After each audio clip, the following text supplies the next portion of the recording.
दोस्तों, आज की इस YouTube वीडियो में आपका स्वागत है। आज इस वीडियो में हम बात करेंगे एप्सिलॉन जीरो का मात्रक, विमीय सूत्र और उसका अंकित मान क्या होता है। पिछली वीडियो में हमने एप्सिलॉन जीरो बताया था कि एप्सिलॉन जीरो है क्या। एप्सिलॉन जीरो निर्वात की वैद्युतशीलता है। इसका एक नियत मान होता है। इसका नियत मान क्या होता है, इसके बारे में हम इस वीडियो में आपको बताएंगे।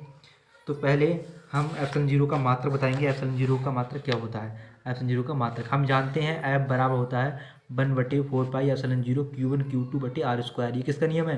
कूलाम का नियम। तो क्या करेंगे हम, जैसे आपको पता होगा कि त्रिक गुणा में क्या होता है। अगर मान लिया x ऊपर x है, नीचे है बटे में 2 और बराबर है y/4, तो त्रिक गुणा करते हैं तो ये हो जाता है 4x और ये हो जाएगा इधर 2y, यानी 4 की x से 4x, 2 की y से करेंगे तो 2y हो जाएगा। इसी प्रकार यहाँ पर भी जब f की हम यहाँ गुणा करेंगे नीचे वाले पदों से, तो f गुणा की हमने 4 पाई एप्सिलॉन जीरो से, तो और गुणा में क्या है R स्क्वायर, तो f गुणा करेंगे हम 4 पाई एप्सिलॉन जीरो और R स्क्वायर से, तो f यहाँ हो जाएगा f 4 पाई एप्सिलॉन जीरो और गुणा में R स्क्वायर। f गुणा कैसे कर दी हमने इनसे, यानी f गुणा में हो जाएगा 4 pi epsilon zero R square, वही लिखा है मैंने। यहाँ पर f की 4 पाई एप्सिलॉन जीरो से गुणा हो गई और R स्क्वायर की भी हो गई, तो ये आ जाएगा f 4 pi epsilon zero R square, यानी f की हमने नीचे वालों से गुणा कर दी, ये आ गया। अब एक की गुणा कैसे करेंगे, एक यहाँ तो एक है और Q1 Q2 है, तो यानी Q1 Q2 गुणा कैसे हो जाएगी, एक से, तो आ जाएगा Q1 Q2 एकम Q1 Q2 आ जाएगा। तो यहाँ पर क्या करेंगे हम, एप्सिलॉन जीरो यहीं रहने दे रहे हैं, बाकी Q1 का Q2 के बटे में क्या आ जाएगा, 4 पाई आ जाएगा और स्क्वायर आ जाएगा और f आ जाएगा। तो एप्सिलॉन जीरो को तुमने यहीं रहने दिया। अब 4 पाई को बटे में ले गए हम, 4 पाई को बटे में ले गए और f को बटे में ले गए और R स्क्वायर को बटे में ले गए, तो एप्सिलॉन जीरो हमने यहीं रहने दिया। तो Q1 Q2 के बटे में क्या हो गया, हमने क्रम से लिख दिया 1/4 पाई, एक बटे मतलब 4 पाई को बटे में लिख लिया, फिर f R स्क्वायर एक साथ में लिख लिया, यानी एप्सिलॉन जीरो बराबर आ गया हमारा 1/4 पाई Q1 Q2 बटे f R स्क्वायर, ये आ गया हमारा मान कर एप्सिलॉन जीरो। अब एप्सिलॉन जीरो का मात्रक क्या होगा, देखो यहाँ पर Q का मात्रक क्या होता है, कूलाम होता है, हमने पिछली वीडियो में डिस्कस किया था। Q का मात्रक कूलाम, इसका मात्रक भी कूलाम, तो दोनों कूलाम हो गए, तो यानी कूलाम यानी कूलाम। यहाँ पर देखो, अगर x की गुणा x से हो तो क्या आता है, x स्क्वायर आता है।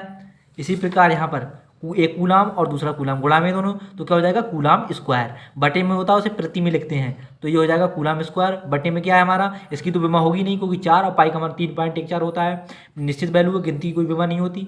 तो Q1 Q2 मतलब आवेश की दो आवेश हम गुणा है, तो इसका कूलाम ये हो जाएगा कूलाम स्क्वायर। और प्रति में क्या आएगा, बटे में है तो इसे लगाते हैं प्रति, तो f का क्या होगा न्यूटन और r का दूरी का क्या होता है मीटर, तो ये हो जाएगा coulomb square newton metre square, ये हो जाएगा किसका मात्रक, एप्सिलॉन जीरो का मात्रक हो जाएगा कूलाम स्क्वायर प्रति न्यूटन मीटर स्क्वायर। अब एप्सिलॉन जीरो का विमीय सूत्र क्या होगा, जैसे यहाँ पर विमीय सूत्र किसका निकल सकता है, देखो यहाँ पर दोनों आवेश का विमीय सूत्र होगा, गिनती का कोई विमीय सूत्र नहीं होता, फोर्स का होगा और दूरी का होगा। तो यहाँ पर देखो Q1 क्या शुरू में Q1 Q2 है, तो वही लिखा है मैंने, Q1 को विमीय सूत्र में लिखिए, यानी Q1 की विमा लिखेंगे और Q2 की विमा लिखेंगे, फोर्स की विमा लिखेंगे और दूरी की विमा लिखेंगे। तो Q की विमा क्या होती है, 80 होती है, हमने भी पीछे वीडियो में डिस्कस किया था। क्योंकि देखो आवेश होता है हमारा Q बराबर I और T, धारा और समय का गुणनफल होता है, और धारा की क्या होती है हमारा एम्पियर में मापते हैं, तो इसकी जो विमीय सूत्र लिखते हैं धारा का वो A होता है, और T का समय का लिखते हैं वो होता है T, और बड़ी ब्रैकेट में लिखेंगे तो ये हो जाएगा हमारा 80, यानी Q का विमा क्या है 80, ये भी Q2 की विमा भी 80 हो जाएगी। F की विमा, अब दूरी की विमा कितनी होगी L, तो यहाँ पर स्क्वायर है तो स्क्वायर लगा दिया। अब F की विमा क्या है mL/-2, ये कैसे आई निकल के, देखो हमारा फोर्स वाला फार्मूला होता है ma, द्रव्यमान गुणा त्वरण, तो द्रव्यमान की तो m होती है, त्वरण की क्या होती है, त्वरण की निकाल रहा हूँ मैं, त्वरण बराबर फार्मूला होता है वेग परिवर्तन बटे समय, क्या होता है वेग परिवर्तन बटे समय, और वेग किसका फार्मूला क्या होता है, दूरी बटे समय होता है, दूरी बटे समय होता है, और बटे में समय।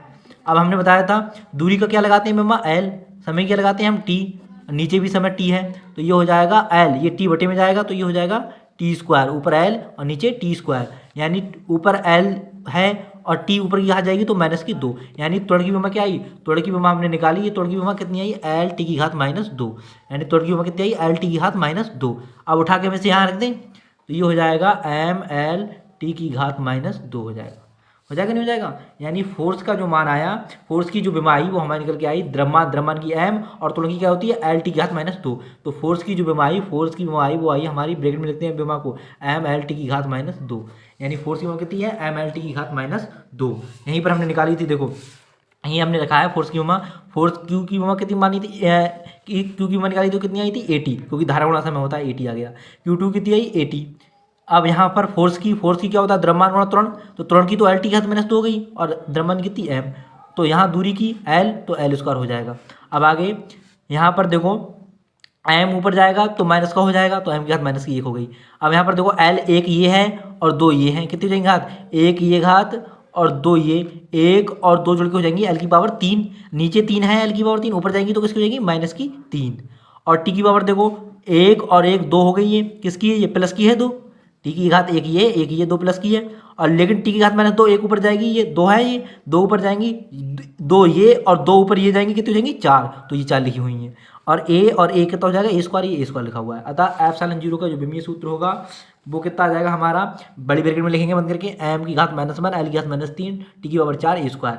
ये इसका मात्रक एप्सिलॉन जीरो का और विमीय सूत्र बहुविकल्पी में पूछ लेता है, कई बार पूछा जा चुका है ये मान, 2022 में भी पूछा गया था, अब 23 में भी आंकिक मान या मात्रा कुछ भी पूछा जा सकता है। अब इसका आंकिक मान, एप्सिलॉन जीरो का आंकिक मान क्या होता है, देखो हमने लिखा था 9 × 10 की पावर 9 को, पिछली वीडियो में हमने बताया था कि के का मान जो 9 × 10 की पावर 9 होता है उसे हम 1/4 एप्सिलॉन जीरो लिख सकते हैं, क्योंकि 1/4 पाई एप्सिलॉन जीरो का मान 9 × 10 की पावर 9 के बराबर होता है।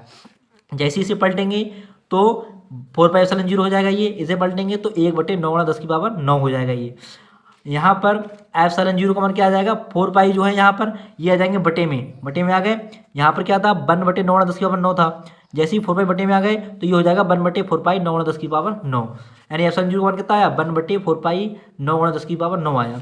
यहाँ पर एप्सिलॉन जीरो का मान देखो क्या हो जाएगा, एक तो ऐसे हमने ऐसे लिख दिया, अब 4 लिखे, पाई का मान रख दिया, पाई का मान कितना होता है हमारा, देखो पाई का मान होता है हमारा 3.14, पाई का मान कितना होता है 3.14, तो हमने पाई का मान रखा, यहाँ पर 4 लिख दिया, पाई का मान लिख दिया 3.14 गुणा 9 10 की पावर 9। अब पॉइंट हटाएंगे दशमलव के बाद कितने अंक हैं 2, तो यहाँ पर 1 लगा के 2 जीरो बढ़ा लेंगे, जितने दशमलव के बाद अंक होती है, जैसे मान लिया यहाँ पर है हमारा 3.14 है, और हम ऊपर की बात कर रहे हैं, यहाँ पर दशमलव लगा हुआ है, दशमलव हटाया हमने, कितने संख्या 1 और 2 दशमलव के बाद, तो 1 लगा के उतने ही जीरो बढ़ा लेते हैं, तो ऊपर आ जाएंगे 100/314 हो जाएगा। इसी प्रकार हमने यहाँ भी ऐसे ही किया है, 4 था, पॉइंट हटाया, 2 जीरो बढ़ जाएंगे 100। अब देखो यहाँ पर क्या हो जाएगा, यहाँ हो जाएगा 100 है, इसे हम लिख सकते हैं 10 की पावर 2, 10 की पावर 2 कर लो या 100 कर लो, बात तो एक ही है।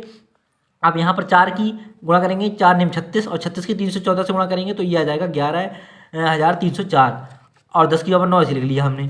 अब ये 10 की पावर 9 ऊपर जाएगी, 2 में से घटेगी, ये 9 ऊपर जाएगी, माइनस की हो जाएगी, अरे 10 की पावर 2 ऊपर है और नीचे 10 की पावर 9 है, 10 की पावर 2 ऊपर है और 9 ऊपर जाएगी, माइनस की हो जाएगी, और 2 में से 9 जाएंगे तो माइनस के 7 बचेंगे, तो वही बचा है माइनस के 7 बचे हैं, यानी ये 10 की पावर 2 है, 2 में से 9 जाएंगे तो कितना बचेगी 10 की पावर -7 बचेगी। एप्सिलॉन जीरो कौन कितना आया 1/11,304 और 10 की पावर -7। जैसे 11,304 से 1 को भाग देंगे हम, 11,304 से भाग देंगे हम 1 को, 0.0 लगा के, तो कितना आंसर आएगा इसका 0.408854 गुणा 10 की पावर -7 ऐसे उतार लेंगे। अब हम दशमलव कितने अंक उठा रहे हैं, देखो 1 2 3 4 5 6 अंक हटाएंगे, इसे बैक अंक संकेतन में रखेंगे, तो यहाँ पर 6 अंक हटाएंगे तो कितनी इसकी माइनस में वृद्धि हो जाएगी, इधर से इधर को जाते हैं तो माइनस में वृद्धि होती है, इधर से इधर को जाते हैं तो प्लस में, तो जैसे 1 2 3 4 5 6 अंक हटाएंगे तो कितने हो जाएगी 1 2 3 4 5 अंक हटा रहे हैं, 5 अंक हटाएंगे तो कितना हो जाएगा 7 5 12, तो वही 12 घात लिख दी है मैंने।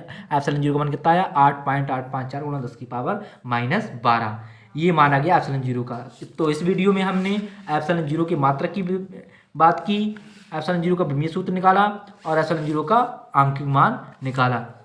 वीडियो काफ़ी लंबा हो जाएगा, इसलिए अगला टॉपिक मैं अगली नेक्स्ट वीडियो में विद्युत क्षेत्र, विद्युत बल रेखाएं और विद्युत बल रेखाओं के गुण और विद्युत क्षेत्र की तीव्रता के बारे में डिस्कस करूंगा। इसलिए मेरी वीडियो का आनंद लेने के लिए प्लीज़ चैनल को सब्सक्राइब करें, वीडियो को लाइक करें। चैनल का नाम है विजय सर PCM क्लासेस।